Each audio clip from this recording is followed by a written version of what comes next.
Welcome back. NFL Commissioner Roger Goodell seeking a big $50 million salary. He wants a pay increase.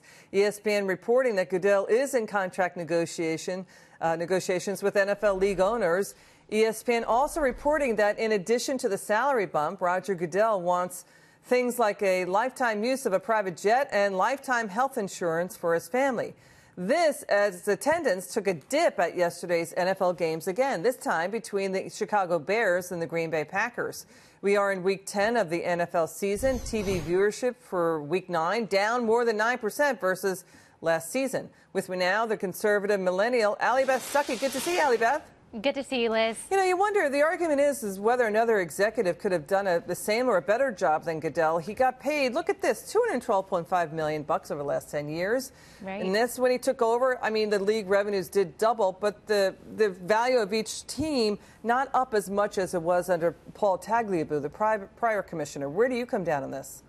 You know, Liz, I actually think that this might be the issue that finally unites the country, our mutual dislike of Roger Goodell. This is a guy who should be over the moon about even considering the continuation of his job, considering the scandals that he has allowed during his tenure. I mean, his leadership, at least recently, can be described as arbitrary at best, and a political stunt at worst. He continues to prove his incompetence when it comes to dealing with cases of domestic abuse, or whether it comes to covering up the association between football and CTE. We've got Deflategate, we've got Spygate, we've got Bountygate. We've now got his fractured relationships with various owners, including Jerry Jones, and of course the most scandalous issue at hand, which is the issue of the national anthem. And I think what we see when we look at the lowering ratings of the NFL is that football fans have been willing to give Roger Goodell and the NFL a lot of grace for a lot of things, but when it comes to messing with our patriotism, disrespecting the flag,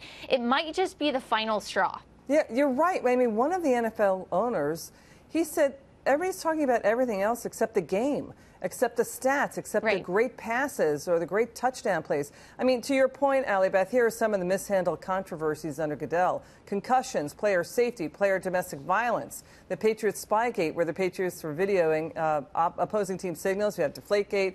And more. So again and again, the team owner, I think, hits it right, Allie Beth, that the problem with the NFL is no one is talking about the NFL games anymore. It's about the national anthem protests and more. What do you say?